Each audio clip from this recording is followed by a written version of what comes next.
Right.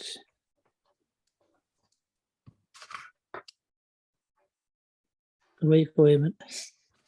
Right, okay. Good evening, everybody, and welcome to this open forum, which is going to focus on the mental health impact of sight loss, as well as what support is available. I'm going to hand over to Martin Keeney, one of our sight loss council members, in a couple of minutes. And Martin will be telling you more about what we're going to be hearing this evening. But first, just some housekeeping matters. We'll be taking a 5-minute break, roughly halfway through, so you can grab a drink, etc. If you feel like you need to get up and walk around, get the blood flowing at any point, please feel free to do so. The session will be recorded for those who miss anything or can't attend. And because of the nature of what we'll be discussing, should you find yourself getting upset or affected by what we're discussing, please let me or another staff member know afterwards, and we'll help direct you to appropriate local support. Or you can use the Signpost North East and North Cumbria website that you'll be hearing about later on this evening to find local support in your area. If you want to ask a question of our panel members, please use the Q&A feature at the bottom of the screen. We have some questions from people that they've submitted already, so we'll be covering those as well. To use the Q&A feature, like I say, you click on the button at the bottom of the screen. If you're unable to do so, you can post your questions afterwards by email, and we'll endeavour to answer them that way. But what we'll do is we'll do all the presentations, and then we'll present the question to the panelists. But you can actually type in the questions as you go along, so you don't forget what you wanted to ask. So please feel free to do so. So without further ado, I am going to hand over to Martin Kearney, and Martin will explain what's going to happen next. Good evening, everybody.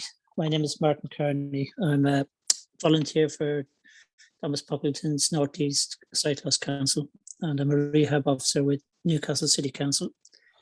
I want to introduce you to this evening's discussions about the impact of sight loss on people's emotional well-being and mental health. Our first speaker tonight is Amanda Hawkins, is a mental health lead for RNIB.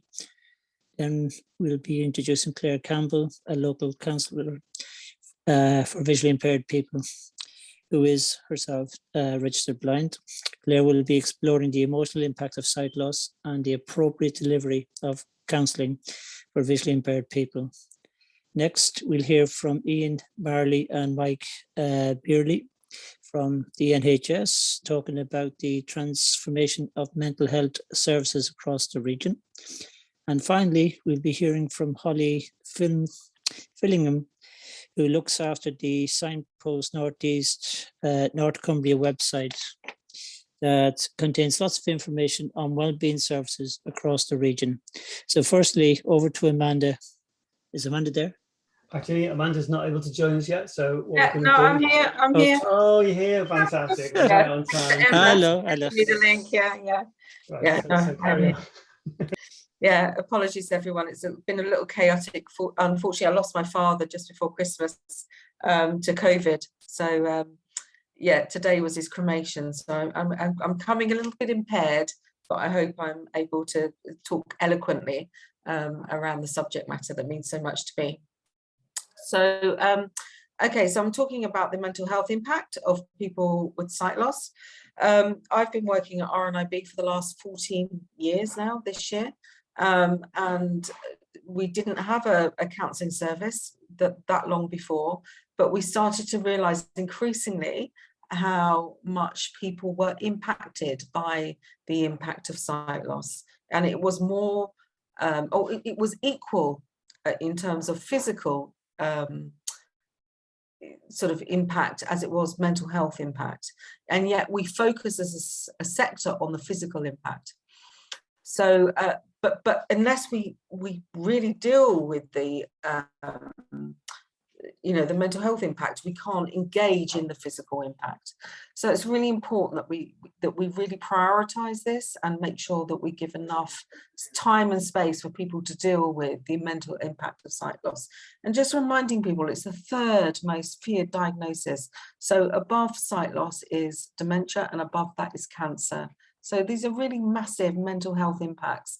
And if you look at dementia and if you look at cancer, both of them have embedded mental health pathways, but sight loss doesn't have an embedded mental health pathway. to deal with the psychological impact. So, RNIB run a counselling service, the Macular Society run a counselling service, but outside of that, there's very little provision for sight loss counselling or psychological support. There are some societies that have access to counsellors, which is fantastic. But just to give you a proportion of how many people access psychological support, 79% of everybody that loses their sight wants someone to talk to, but we collectively only deliver 19% of psychological support for those that need it. So we're very lacking in that kind of support to people who are losing their sight. And just to remind you, that's an increasing number as the years go by. As people live longer, get older, we have more diabetes, lots more comorbidity around sight loss. So that's just setting the context. So some of the issues that go on with people losing their sight, I'm going to give you 2 case studies just to kind of tell a story. The first one is a young man that I worked with when I first joined RNIB. He was a young man that lost his sight very quickly, overnight, after having his baby in hospital, coming home with his partner, getting into bed, putting on a DVD, and then just had a massive stroke, lost his sight overnight. He didn't just lose his sight, he lost his he lost his partner, he lost his child, he lost his job, he lost his independence. So I think that's just kind of one example of somebody that can lose just everything in losing a sight, and I hope you can imagine what it's like to lose something so central to your life so quickly and overnight. Another case study that we often use to illustrate the impact is a guy that was diagnosed with RP at the age of 10, but it wasn't until he was 43, so that's 33 years later, that the impact of losing his sight hit him, and that was when he walked in to his job and couldn't find his desk. So it's really hard to plan. I think that's the bit I'm trying to get you to think about. It's really hard to plan about when this mental health impact is.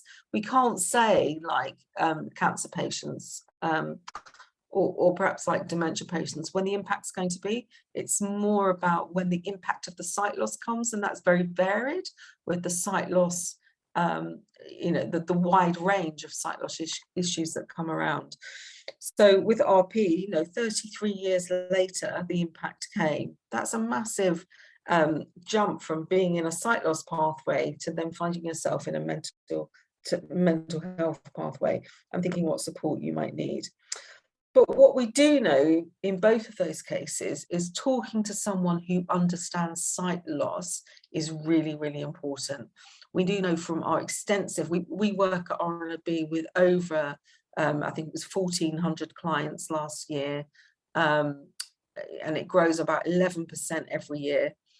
But, huge amounts of clients. What we do know is working with people that understand sight loss is really important, because what people don't want to do is to come in to acknowledge asking for help, which is really difficult in its own right. And I'll talk a bit about that in a minute.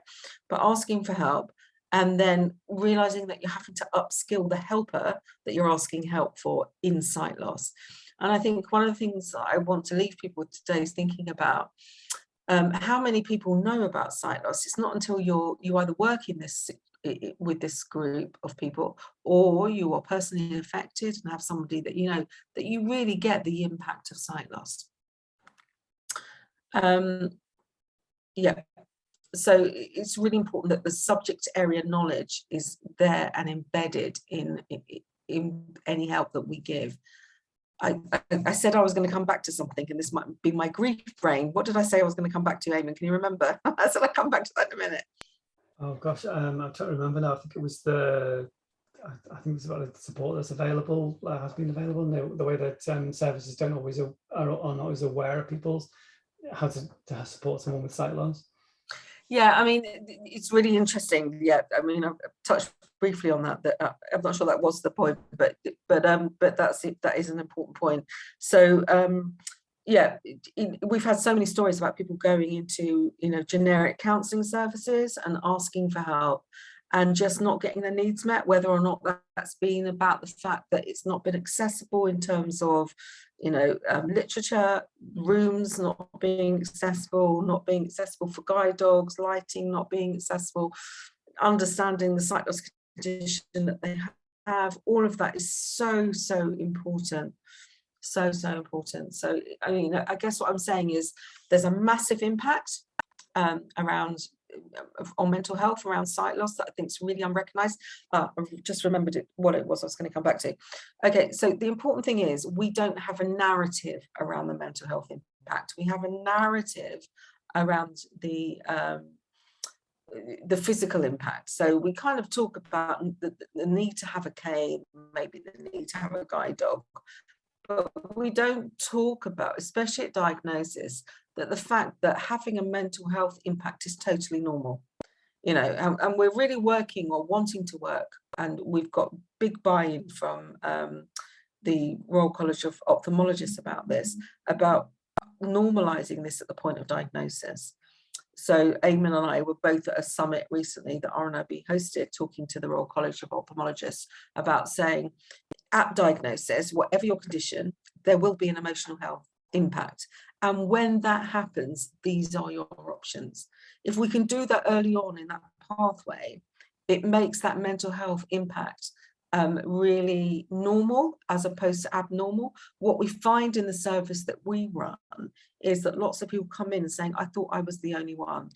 And RNIB in many ways are a victim of their own success. We often portray amazingly successful blind and partially sighted people running marathons, being Paralympians, being great businessmen and women all over the world, but we forget that there's a journey between when people, have that impact to where people get to with sight loss.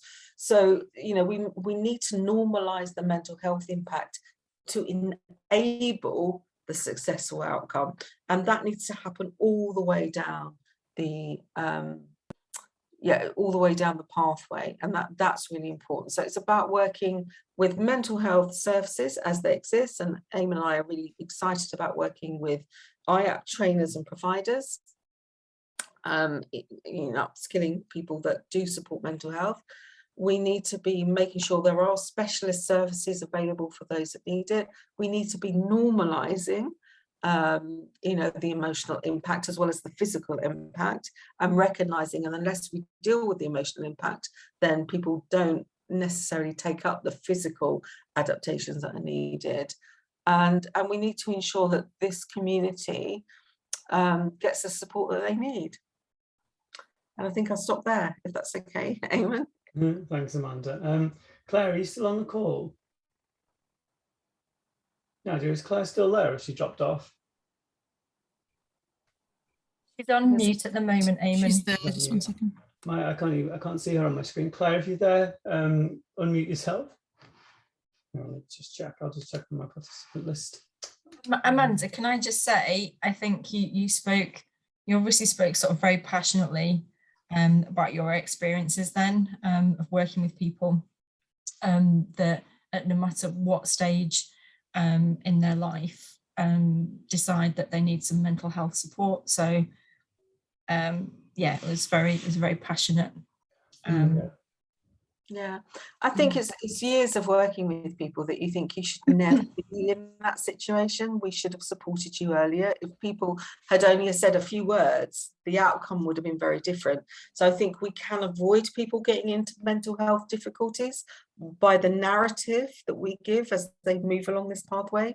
And that's really important, that we all work together with a clear narrative, if that makes sense. Yeah. Totally. Eamon, can you hear me? I can hear you now, Claire. Hi. Hiya. So next we're going to hear from Claire Campbell. Claire, take it away. Okay. So hi, I'm Claire, and I have developed and deliver a counselling project for an organisation called Vision and Hearing Support in Gateshead and South Tyneside. As a visually impaired person, it has always been obvious to me that there's a huge gap in terms of specific counselling services for sight loss. And so when the opportunity to work with VHS arose, I was really keen to make this happen. I feel that having a lived experience of sight loss enables me to offer clients information on other sources of support and gives me an insight into the experience of sight loss, which is really valuable. Currently, I provide assessments, counselling, and we also have a wellbeing group for our service users. And what I've learned from the project, which I've been working on for just over a year now, is that there are commonalities in the experience of sight loss. And this is one of the main aspects of particularly recent sight loss, I feel, is trauma. You know, we tend to think of trauma in terms of a serious accident or witnessing something terrible, but actually sight loss is as life-changing as any terrifying experience. In addition to this, sight loss can be very difficult to understand, so the families of people with sight loss struggle to provide appropriate support.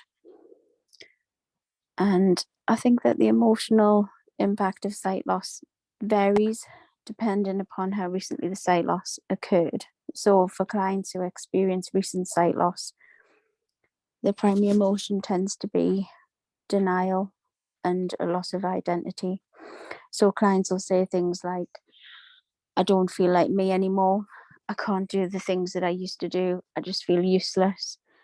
And with complications such as Charles-Bonnet syndrome, clients can feel that they are paranoid at the starting to lose their sense of reality. The issues that seem to affect clients, regardless of when sight loss happens, tend to be isolation, anxiety, and depression. And personally, I feel like this comes from a lack of awareness in society, which leads to a lack of opportunities in employment and education. So if you lose the sight as an adult, you'll very likely lose your employment. You will likely lose your social life. Your relationships will become very different to what they were before, let alone be able to navigate around your own house. And yet there is no automatic or specific emotional rehabilitation, as Amanda said earlier. So what I'm trying to do through my project is offer a counselling approach that is very much tailored to visually impaired clients. So I've found that clients engage well with telephone sessions because this means that they don't need to travel to appointments. And in the assessments, I find out what the client wants from the sessions and spend time making a plan for how the counselling should proceed, which we agree together. I think the issues of accessing general counselling services include being unable to travel to appointments and complete paperwork when you're there, but then also working with a counsellor who doesn't understand sight loss means that they are very unlikely to be aware of other services to make appropriate referrals. They won't understand how to guide. And this lack of awareness means that it's difficult to form meaningful client-counsellor relationships. And if you attend a counselling session with a counsellor who doesn't understand sight loss, they're likely to need to ask questions about the sight loss, which then takes the focus away from the client. And that isn't really what the counselling should be about. It needs to be very much about what the client needs from their sessions as an individual. So I aim to provide a supportive environment in which clients can regain a strong sense of self and what they want to achieve. I feel that working with a counsellor who understands sight loss is essential in building a positive relationship with clients. When you train as a counsellor, you tend to train in general practice and then specialise.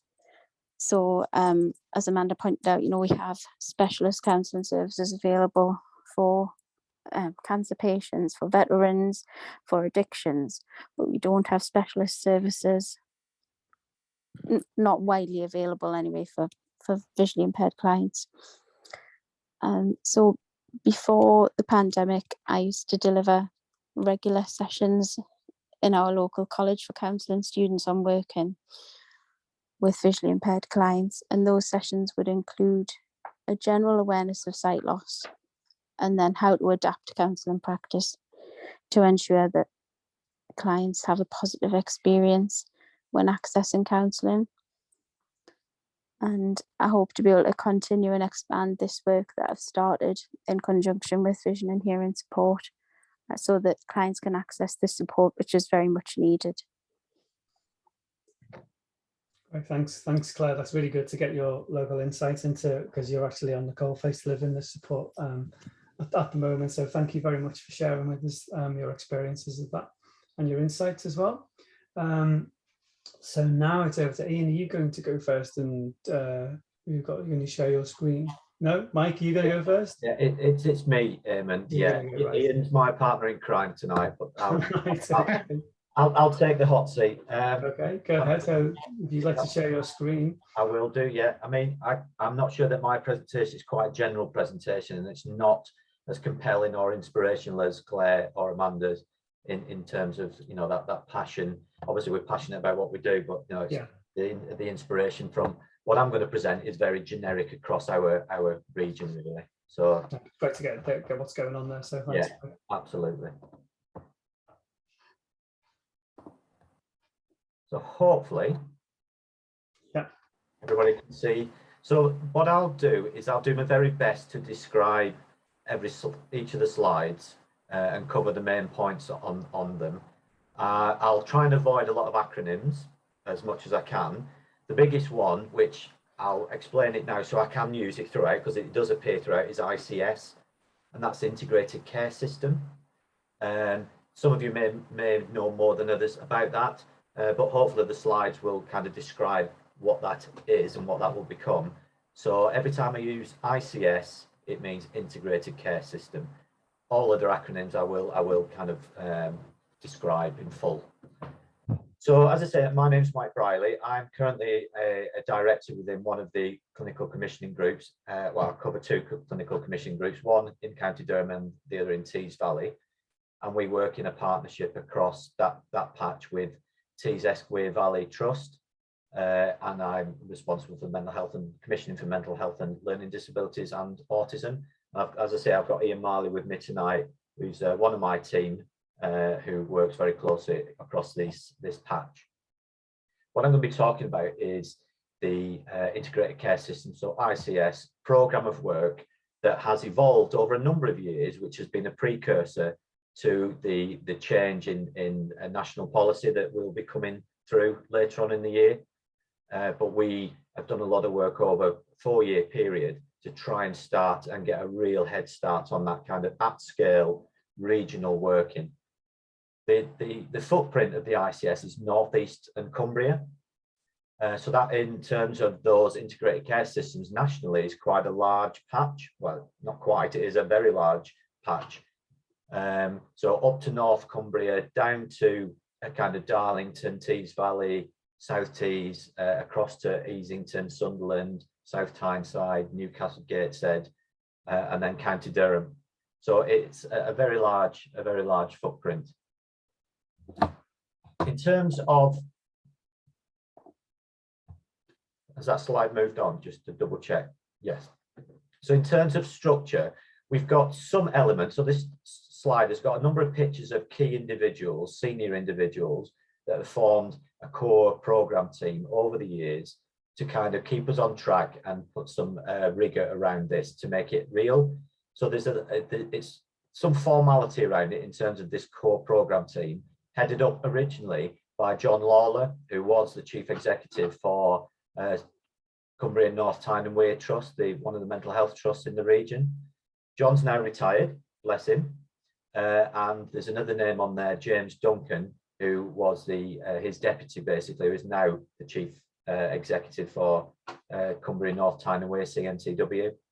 But James has been involved all the way through. So there's continuity, but James will bring brand new ideas and innovation in his new role as chief exec of the trust. So we've got some formality around some named leads, and then we've got a number of sponsors through some groups that we've established to cover the kind of the life course and some of the key areas around mental health. So we've got a priority group looking at children and young people. We've got a priority group looking at community mental health transformation. This is a national programme that encompasses, it's for adults, and encompasses really looking at how we wrap services around individuals at place, working with primary care, voluntary sector, local authorities and other providers very locally. We've got a priority group that's called looking at parative esteem, which is I'm the sponsor for, and Iain supports me with this. There's a bit more detail on that one because I'm here tonight. I've stolen a bit of thunder to kind of present my own little area. We've got one priority group looking at crisis and urgent care, and a priority group looking at zero suicide ambition.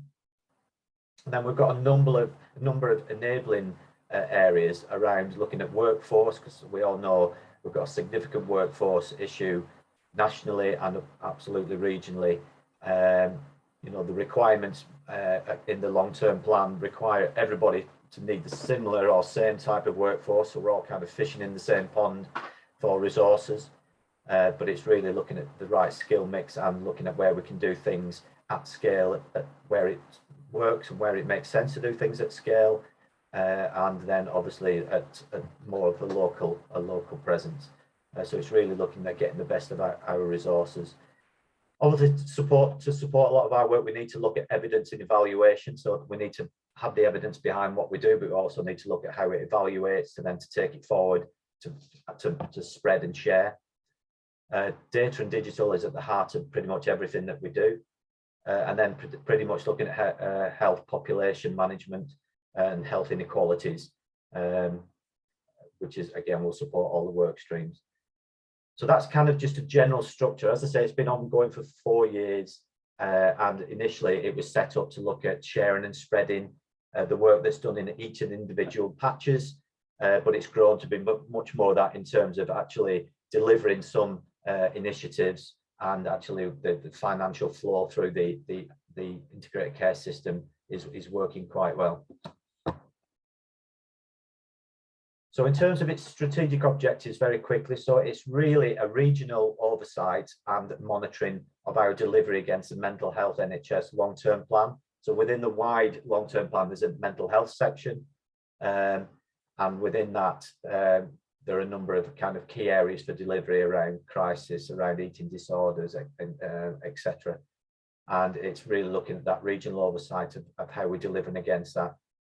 And then looking at where we can deliver from a strategic perspective, but also where it makes sense to do things at scale, at a particular scale, whether that's across a region, across a kind of more locality footprint, or really down at place in terms of towns and cities, etc. We've been on a journey, as I say, for the last 4 years, and there's been a focus each year, and there's a progress report that's available. You can Google that to just have a read of what we're doing. Clearly, as everybody's been over the last, what is it now, 18 months plus, COVID has had a significant impact, but actually it's given the opportunity for the work programme to deliver some very quick, at scale deliverables in terms of COVID response.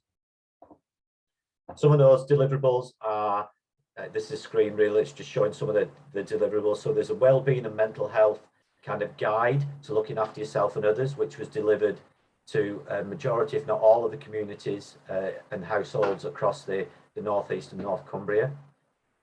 We've looked at a staff wellbeing hub. Clearly we know the impact of COVID on those that have had COVID or suffered a loss through COVID, but equally the staff, NHS staff, third sector, volunteer staff, a whole raft of people that are working to support need support through the pandemic as well. So there was a staff wellbeing hub established, and other things like the Signpost website. I think Holly, beg your pardon. Obviously, it's all over this in terms of designing and developing that. But that came through working at scale across North East and North Cumbria. So that's a website that offers information and opportunities for people with mental health needs, and also what services are available across the North East of Cumbria. And then additional capacity in our 111 teams, which previously wasn't there, around specific mental health resources sat alongside your physical health operators in the 111 clinical assessment suites as well. So there's just some of the priority actions that we've delivered in response to the COVID pandemic. We mentioned the trauma-informed care that's required, and I think it was mentioned earlier by Claire in terms of the trauma element of losing one's sight. And there's a kind of community of action in relation to trauma-informed care, and a focus around what care looks like rather than what services want it to look like for them. So that's led by Dr. Angela Kennedy. So just quickly, this is a slide around the white paper. So this is the change to the current arrangements in the North Eastern Cumbria, but it's a national, obviously nationally, but specifically for us, around how currently we've got clinical commissioning groups that undertake commissioning. That is now going to be moved into one organisation in the ICS called North East and North Cumbria ICS, Integrated Care System. What it does is it really offers kind of that opportunity to have a flexible approach in terms of how we deliver services, but an absolute focus on place and local provision. So it's not one size fits all, and it's not an entity that will agree absolutely everything and determine what happens. It's there to oversee the kind of the planning and the funding for what happens down at place, pushing it down and make sure that we're delivering against targets, performance monitoring. In terms of just general considerations as an ICS, so it really is looking at mental health as an integrated care system, but that absolute delivering relationship with place. It says relationship on this slide with place. I think it's more than just a relationship. It's devolving responsibility, it's devolving decision making down to place in line with a set of and a framework that the ICS oversees. Absolute inclusion and co-production at the heart, and involvement at the heart of everything that we do, and obviously an oversight of the finance and resources that will be available. I think the kind of the scale gives us a chance to kind of really create some significant drivers for change and opportunity, and this agenda is one that gives us some opportunity at scale to think about how we kind of shift the focus of what we've got now in terms of supporting sight loss, overcome barriers to change. So it's really having that kind of conversation at a larger scale, so we can really set those red lines around, can we move things forward as a system and agree a set of principles and a framework by which we can work together. And really on the right hand side of this slide is a set of ambitions, and that's really focusing on outcomes rather than activity. So in the past, you probably still, we focus on performance and weights and numbers of this, numbers of that, widgets, as you may often hear. And this is really focusing on outcomes and experience and effectiveness, and really what does care look like, not what do we want care to look like as people that work in services. That prioritisation of things that really matter to people that we serve across the North East and North Cumbria. And again, this agenda fits neatly and nicely into that. Developing a single version of the truth. What we mean by that is kind of around data, information and data that will lead us to kind of having that single view of what that's telling us across the region, so we can share that, we can understand it, and then we can make better and more informed decision making. And that's obviously links into an evidence base behind that as well. And then setting kind of strategies for how the ICS, Integrated Care System, will work to support system, place and neighbourhood as I described earlier. I'm going to skip that. The slide that says delivering working groups, I'm going to skip that one because it's just really about, we've got a number of working groups that have been set up with sponsors, leads, and they've all got programs of work that they've been working on. And mine is one of those, which I'll just touch on in more detail.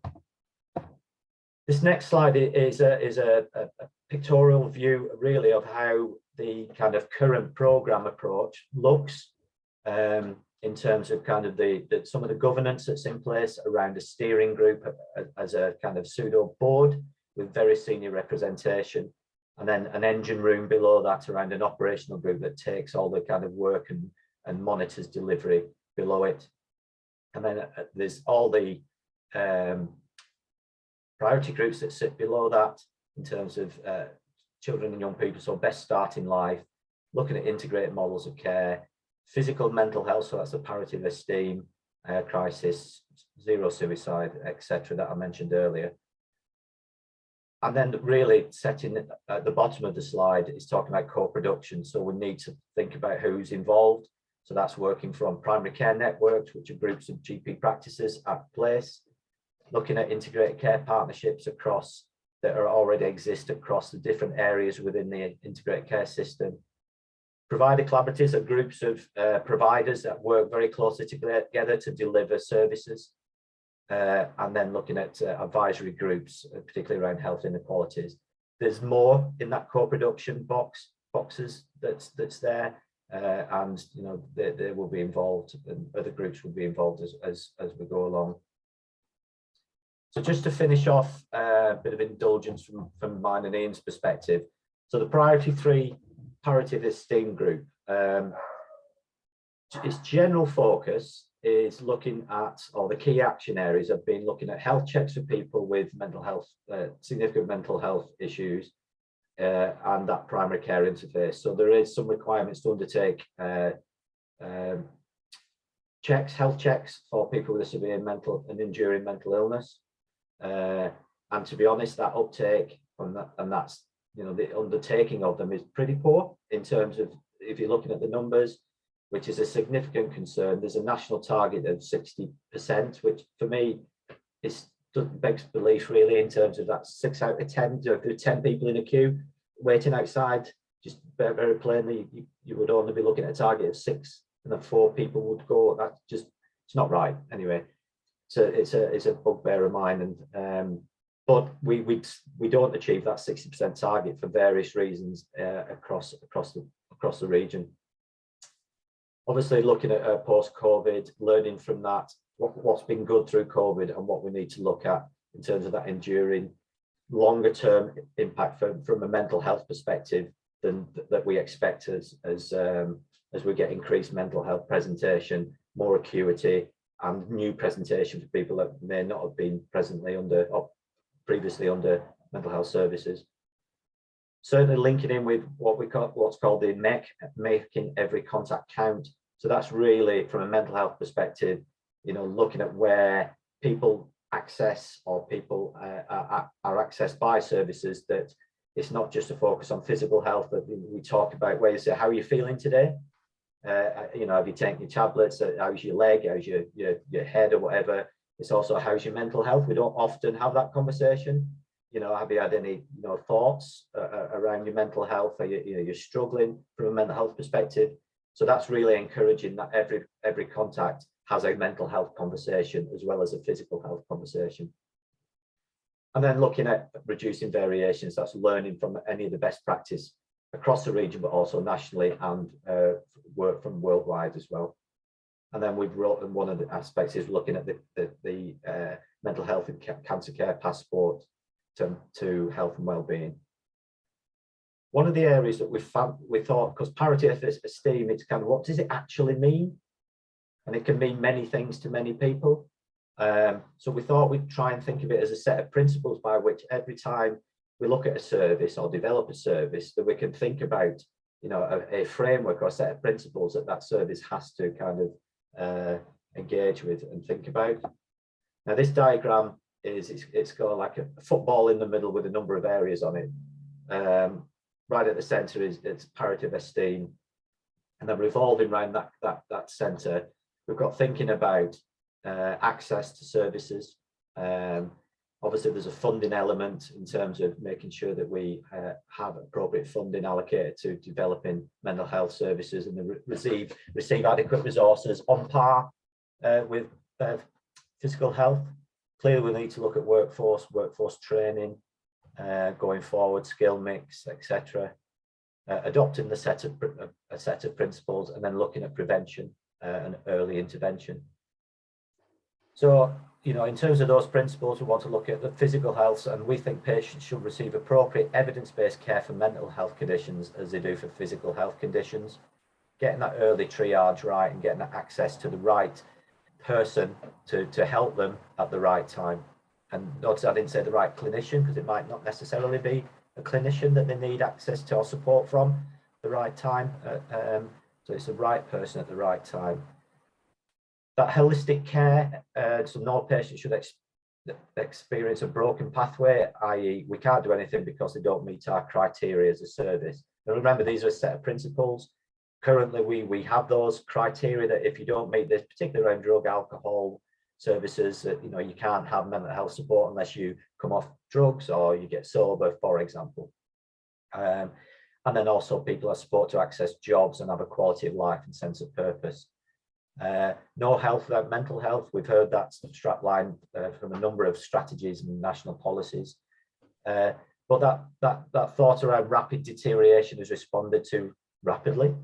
And there's a double kind of use of the word rapid. So it's kind of, we call it catch people when they fall. That severe onset may often be not picked up early enough. And then if it, you know, it needs to be responded to as immediately as it can.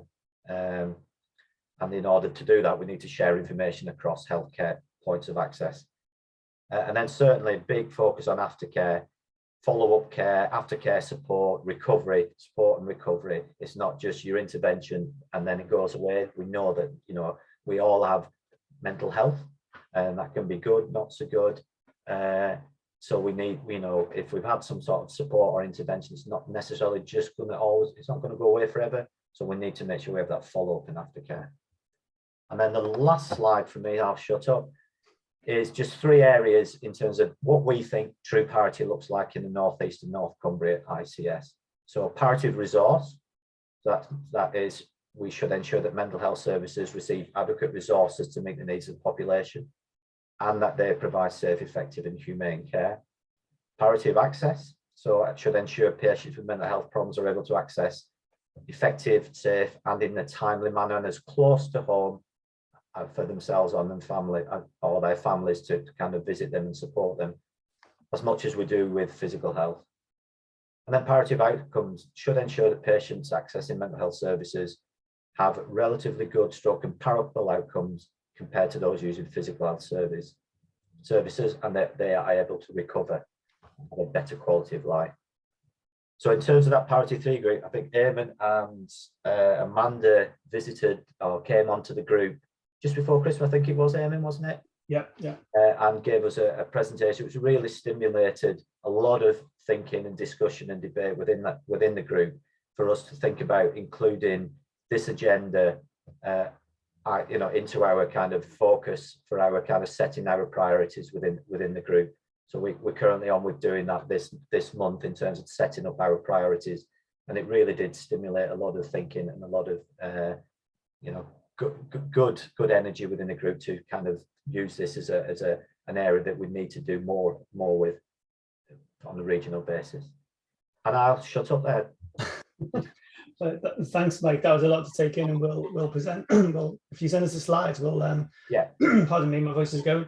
We'll get them into a Word form that can be easily read by screen readers and the like, so people can get the detail of that. But thanks very much. And I just want to say how receptive you and colleagues have been to to our ideas and our suggestions and insights for how mental health services can be made more accessible to people with sight loss, so that both of that stuff that Claire talked about, that spending the time understanding the sight loss bit of it, which is not why you're there, and then understanding the particular aspects of how sight loss affects people's emotional well-being and mental health at whatever stage they're at. So thanks very much for that. Really appreciate it. I think what we'll do now, before we hear from Holly about the Signpost North East North Cumbria website, and then I have questions, we'll have a 5-minute break just so that we can get a quick drink and go to the loo or whatever. So I will see you back here at about 25 past, if that's okay. So everyone can just go and do that. Thanks, Eamon. Thanks, Emma. Thank you. In a bit.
Right, it's just coming up to 25 past, so we'll recommence any minute now.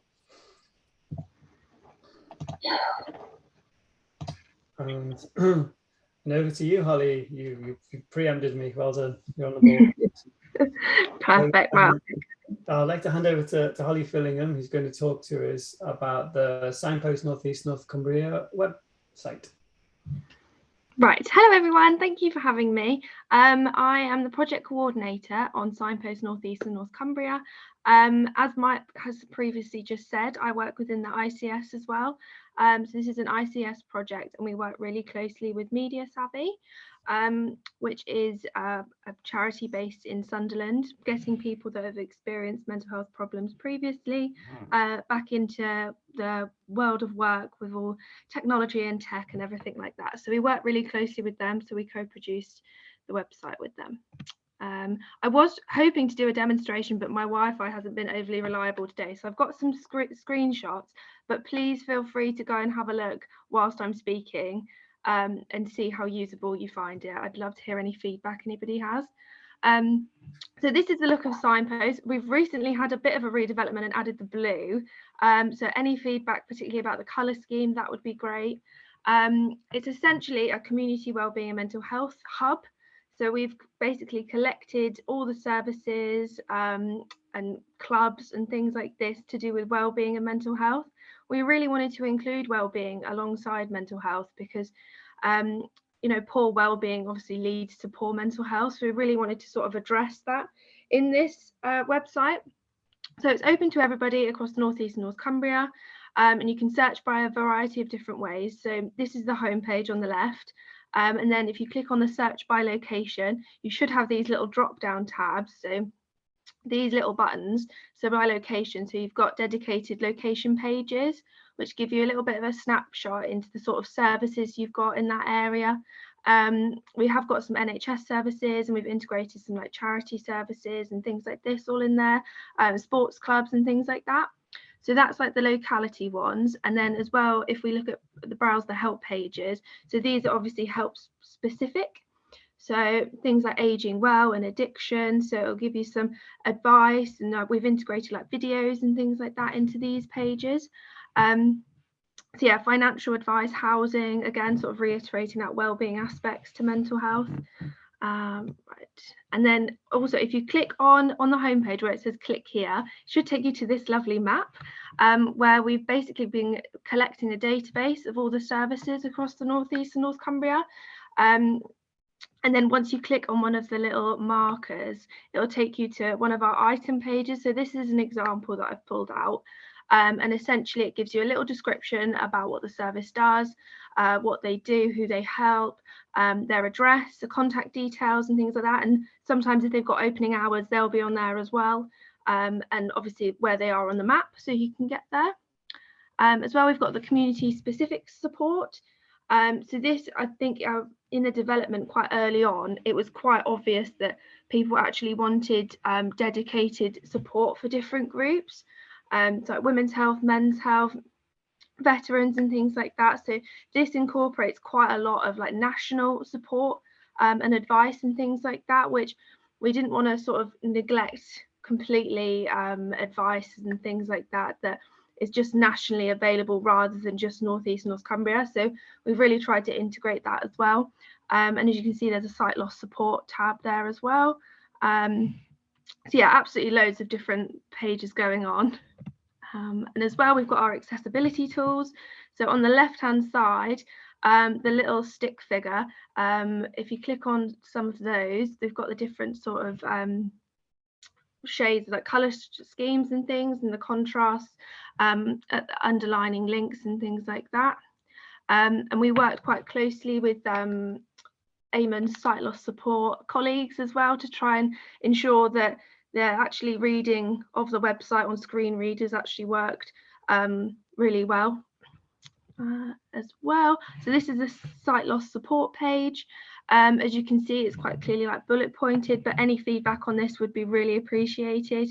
So yeah, we've got the national sight loss support charities, so advice and information, things like this, and then the North East sight loss charities as well, so more regional based. And finally, so some key aspects of Signpost. So collaboration, obviously we've worked in collaboration with Media Savvy, and there is a team of people from Media Savvy actually working on Signpost to ensure that it's continually developed and maintained. So these items, obviously services and sports clubs and things like this, particularly with COVID, become out of date. So information like opening hours or even like things existing, there's quite a high turnover rate with things like this. So we do have a team of people dedicated on scoping out what's going on out there, what's the sort of the landscape like, what's changing. So we have like a review process whereby we edit, we check basically on the items we've got so far and just ensure that all the information we've got is still accurate. So usability and accessibility, so that was really key as well from like the initial development phases, is that we really wanted it to be as accessible for everybody. So old people, younger people, girls, boys, everybody in between. We just wanted to make it really accessible. So we've got the accessibility features, and we've tried to sort of think about the process about how people think to click on different services. So we're really trying to focus on like the clicking pathways we keep talking about, is how, you know, people's different brains work and how the most easiest way to sort of access information. So recognizing value as well. So we really wanted to work with our partners, and we've got quite a lot of local authority websites which are already in existence, and we didn't want to recreate the wheel or anything, so we tried to incorporate them into the website. So I think is it Newcastle, on the Newcastle page we've got information now. So essentially the local authority there have already created a database of services. So instead of us just replicating what's already out there, we've actually integrated that into the website and onto the locality page. So yeah, there was absolutely no recreating of the wheel. We just wanted to basically create one-stop shop and a hub for everybody to just access the services they need. If you're living in Newcastle and you need a service in Northumberland, then you could figure it out, like if your family member lives up there or something. So yeah, just like a one-stop shop, like hub of all the services. So yeah, as I mentioned before, the maintenance and continual development, working alongside Media Savvy and just ensuring everything is up to date. We've also got social media, so we've got an Instagram and a Twitter, which is at Signpost NENC, where we engage with local partners and organisations and charities and everybody, and just highlight events and training opportunities and everything under the sun, basically. So please follow us if you can, if you're on Twitter or Instagram, and if there's any feedback on the website at all, then please either email me, or there's a contact us tab on the homepage at the top right. I'd love to hear any feedback or anything like that. So there we go. Thanks, Sally. That's great. So yeah, I mean, as Sally says, if anyone, please use the site, have a look at it. If you think that something can be added, changed, or something's wrong, or whatever you think, thing can be improved, please do let her know, because she's been really good at responding to feedback that we've given already. And as she says, we've sort of consulted our tech colleagues who accessible tech expert at Thomas Pocklington Trust, who live this stuff every day, so they're very used to kind of commenting on sites and hoping to make them as accessible as possible. So thank you very much, Holly. Right, I think now it's over to you. So we've got some questions. Thank you to all our panelists, by the way. That was a really good, varied set of topics that we've talked about, and really, really varied presentations. So thanks very much for that. So now we're going to move into our questions. We have had some. Emma, are you there? I'm here. Yes, and your glasses. And I frantically I've put one pair down, couldn't find them. Frantically had to go and find another pair. So if anyone has any questions, you use the Q&A. If you're unable to use the Q&A, we can take them after this event. But just we've got a couple of questions that have actually come in. So and one of them links to the presentation that Amanda gave right at the very start of the session. So it's very much around, my eye condition was diagnosed years ago, but I was never offered support, which is something that you know, Amanda and everybody on the panel has been talking about today. But the question is, can I get support now? Absolutely, absolutely. Yeah, it's the point of impact. So even if you've lived a long time with the point of impact, you can get support. So I'm sure Claire will be able to talk locally about what the counselling options are, but RNIB will always accept, you know, referrals into their service for adaptation to sight loss whenever the impact happens. Thank you. And does anyone else have anything that they want to say in relation to that question?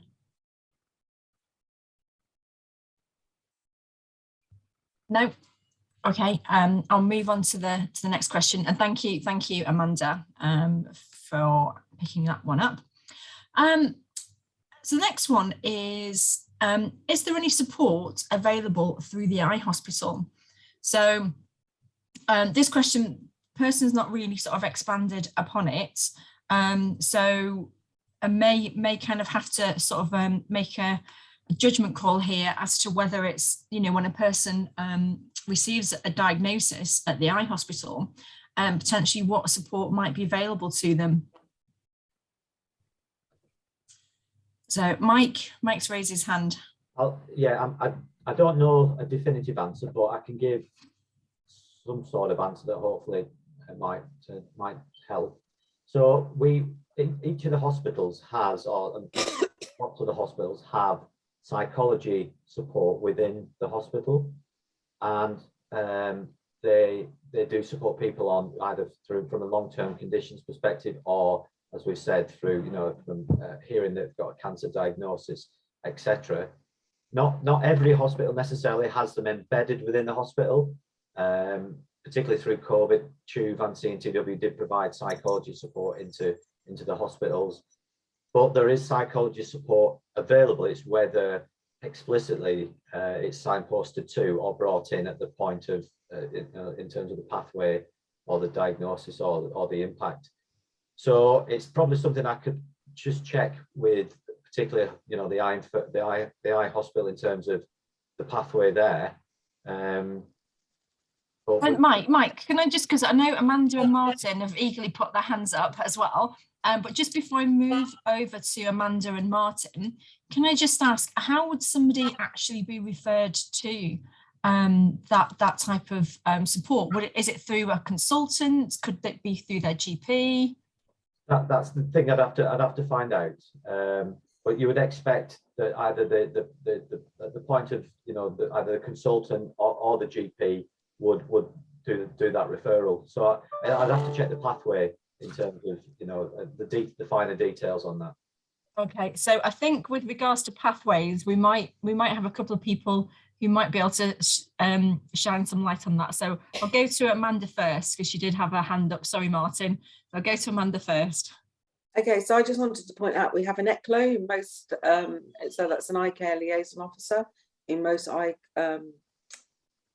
clinics. So support is available. So having a chat with your local ECLO will be able to determine where your local support is. So just pointing that one out. Do people know what ECLOs are? And I don't know how many are in the northeast. They've got good coverage, actually. Your colleague Kathy is Kathy Burke, yeah. Kathy Burke, yeah. And so, but I don't think every clinic is covered in every location. So we've actually got, sorry, I was just going to say, we've actually just got Carol McAllister has just popped into the chat for everybody, so I'll read this out. So in Gateshead and South Tyneside, we have a pathway set up via the ECLOs, so the eye clinic liaison officers or eye care liaison officers, who refer to vision and hearing support for registration and enablement assessment. Thank you, Carol, for sharing that. But they'll also direct into local emotional support and mental health pathways as well. They're trained to do that. And if they've got any questions, they come back to us, RNIB, and ask where the local ones. If there's no local, then we'll direct them into national services. So the ECLOs are really good first port of call. Thanks.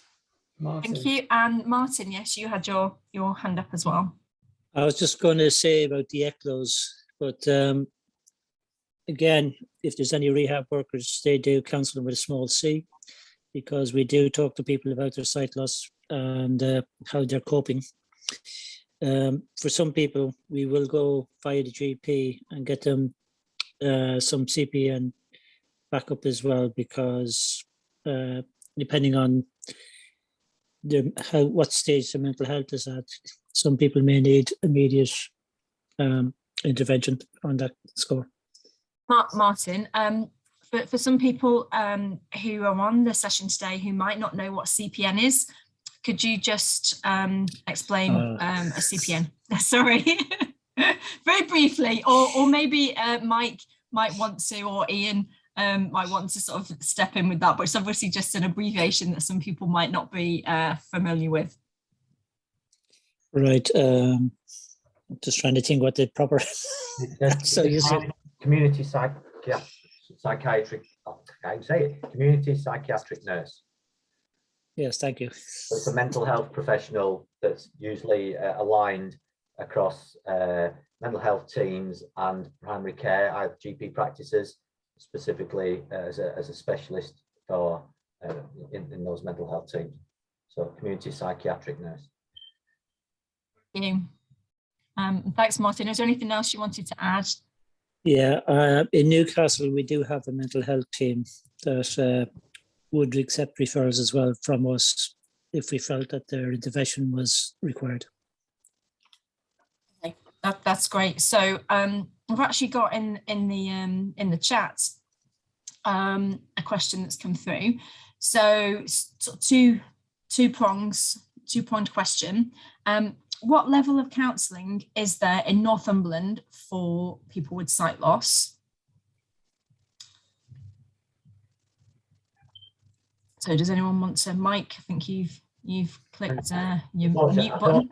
I don't know, but I think I mentioned earlier, so Eamon and Amanda came to my group, Priority of Esteem group, so, and we've agreed to kind of pick some of this work up. So I think as part of that work will be a mapping of what have we got. Yeah. So we're hoping to kind of kick some of that work off to look at what we've got available across the whole of the region. So at some point that will be able to answer that question, but we need to do that mapping of what exists. Thanks, Mike. The rehab service in Northumberland as well, that could refer into, if you were going through the rehab service, you would be referred into service if they assessed you, and also there's the Northumberland County Blind Association could refer you to any help there. And I think that they have had counselling available through Northumberland County Blind Association in the past, so I'd have to check that and see what they're currently offering, so I can check that out for you. Amanda, have you got your hand up again? I have, yes. Yeah. So we've just done this piece of work. So we've mapped out all of the counselling services across the UK, and we do have that information, so quite happy to share that. And what we've done is we've mapped that out to actually people that are qualified counsellors rather than just sort of enabled listeners around sight loss. Yeah, so I can share that information with you perhaps tomorrow. Right. So Northumberland, yeah. Yeah. The second part of the question was, and Amanda or Mike, you might know, is there any counselling that you can access that means you don't have to go through mental health teams? Well, RNIB offer counselling, which is, it's telephone and online counselling, which is 4 nations. So we offer the complete 4 nations counselling. Yeah, and you can offer it that via not going through the NHS. Macular, if you've got the Macular Society, if you've got macular disturbance, but I think we're the only 2 other than local societies, which I can let you have the information about tomorrow. So, and I am aware that obviously, using the chat for some people isn't ideal, particularly if you are a JAWS user.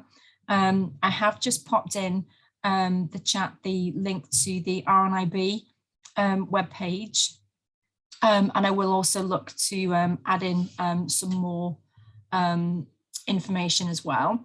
Another question that came up was actually, it's more of a statement. Sorry, Holly.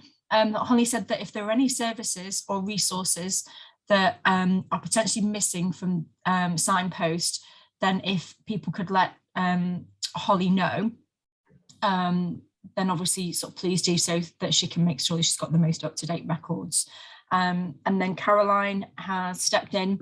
Caroline, welcome. Caroline's from NCBA, so Northumberland County Blind Association. And she's just clarified that they don't actually provide any counselling services at the moment due to funding. So yeah, we've got, let me just check, because we have actually got another question that's come through.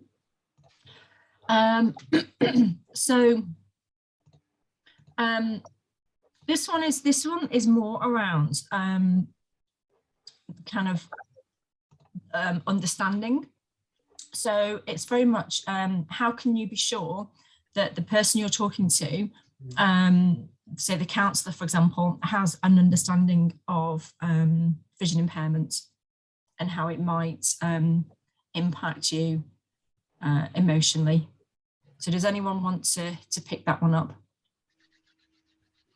I don't know whether, Amanda, you're on mute, and I don't know whether Martin as well, with your small c for rehab counselling, if there's anything you want to add as well. But if we go to Amanda first, thank you.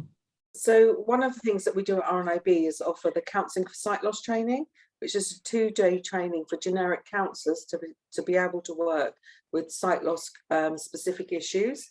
And that was born out of 10 years of research, working with Marley Thurston at Abertay University to really nail down a curriculum. So what we do is invite anyone working in the sector to go through that training and then to accredit with us. The accreditation is held functionally by RNIB, but is sort of expertly looked over by academics in Abertay University to nail down that criteria and that expertise. And what we cover is in day one is all about sight loss. So it's about the sight loss journey. It's about like providing services for or spaces for guide dogs coming into counselling, lighting, accessible information. And on the second day, what we do is look at the therapeutic work that we do with people with sight loss. So it's a very intensive 2-day course that's enabling already qualified counsellors to work with sight loss.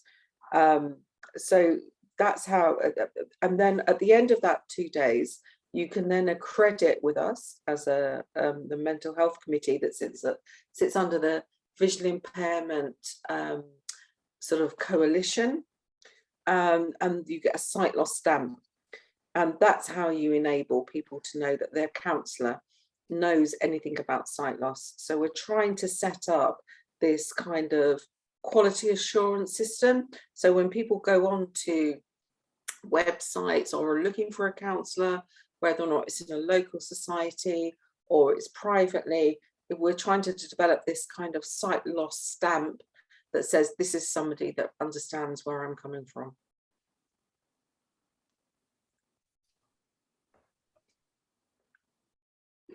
Thank you. And Martin, was there anything that you potentially wanted to add? When I say rehab workers do counsel with a small c, I mean, when we go to visit and assess people, we do try to explain to them what's going on with their visual impairment. We'd look at any mental health issues that they do have and try to provide them with the support that they require. For people who don't know what rehab workers do, we provide training in orientation, mobility, low vision therapy, communication skills and independent living skills.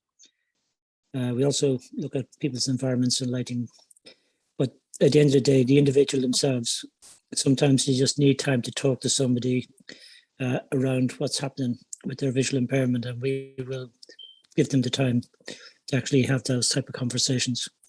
If we feel that they need to be seen by a more qualified person than ourselves, then we would look at either via the GP, refer them on for more in-depth counselling. Thanks, Martin. So Amanda has replied to Caroline's question. So Caroline asked, do the counsellors have to pay to become one of those for the sort of 2 days? And okay, Amanda just put it in the chat publicly, and she's just said there's no charge, Caroline. So thank you. And I've just put in, so if we have anybody here who is a veteran, potentially, blind veterans offer support, obviously to people who, you know, to blind veterans, but also to their families and carers as well, because obviously we know that that also is an area where a lot of families can struggle quite a lot, as again has been recognised during the session today. So another question, yeah, so this one is, can I talk to my GP about how my eye condition affects me emotionally? So obviously when people go to the GP, quite often they go with a very sort of physical sort of ailment, for example, but quite often, as we've spoken about, people can feel maybe less comfortable talking about their emotional and mental well-being. So anybody wants to jump in with that one? I'm happy to answer that one. Thank you. Thanks, Amanda. Yeah, absolutely, you can talk to your GP, and we'd really encourage you to talk to your GP, because your GP is your connector. As you come out of the ICAD pathway, there's a big gap between the eye care pathway and the mental health pathway, and the connector is the GP. And quite often the GP doesn't know if you have sight loss or not. There may be a letter that's sent from your optometrist or ophthalmologist that's maybe uploaded onto your records, but unless you've got a cane, unless you've got a dog, they won't be reminded every time you come through the door that you do have sight loss, especially if you're, you know, navigating quite well. So I think it's really useful to talk to your GP, and your GP is your primary care sort of like budget holder. So if you do have some need for counselling, then absolutely talk to your GP, because it upskills them into recognising what's happening for you. It gets them recognising that you do have sight loss, and it gets them kind of motivated in asking not just about you, but to all of their other patients that may or may not have sight loss, how they're doing. So, you know, we have a big job, and we do have a national campaign developing this year about upskilling all GPs, psychiatrists, ophthalmologists on the mental health impact of sight loss. Thanks, Amanda. I've just put another resource in. This is aimed more at younger people. So there is an upper age limit, but I'm not entirely sure what the upper age limit will be, because it's a charity that works specifically with children and young people. But they offer free counselling for 18-year-olds upwards. So it may be 18 to 25. I'm not sure whether it's 18 to 30. And it's also to support young people who are living with a vision impairment, but also their families as well. And that's in conjunction with York College. So there's some sort of more national resources that have just been popped in the chat for you. Okay, I don't have any more questions. So I don't know if anyone has any more questions that they want to just quickly pop in the chat, and if not, you can obviously email them through to us, and we'd be happy to answer accordingly. Thank you very much, Emma. That was a very well handled question and answer session. Of course, we'll send all the links out to everyone who's attended that have appeared in the chat. And if there's anything we can do to help with accessibility for any of the resources that you want to get at, please do let us know, and we will help with that where we can. So I think if there's nothing else to answer or ask, then we can probably bring this to a close. We'll be 5 minutes early, so that's quite good, really. So I just want to say a big thank you to the panelists who have given up their time this evening And I know some of them are really stretched, so that's very much appreciated. Thank you for your time. And also thank you for your expertise and insights as well, and answering the questions, and, you know, particularly Amanda, what you're going through at the moment, but also Claire, who's I think had to leave us now. I don't know if you're still there, Claire. You're not on my screen because my screen ain't behaving. But thank you very much for that. And it's just really good that we've now had the chance to talk about some of these things, and we've shared some resources. And of course, the session is recorded, so if you wanted to relive it again, and it's also live streamed on Facebook. So you can actually, if you want to kind of refresh yourself from any of the discussions that we've had, or re-listen to any of the things that people have said, you'll be able to do that as well. And also you can share it with colleagues, friends, anyone else you know. So it's just very much the start of a discussion really for me. And I just think, you know, it's just great to get this on people's agenda, and particularly the NHS. And thank you again for being so receptive with this, because it's just great. And I think, unless there's anything else, I think I will say good night and thank you. Thank you, everyone. Good night, Eamon. Thank you. Thanks, Martin. Thank you. Thanks, everybody. Thanks, everybody. Thank you. Thanks, Amanda. Thanks, Iain. And thank you, Emma. Thanks, Eamon. Yep.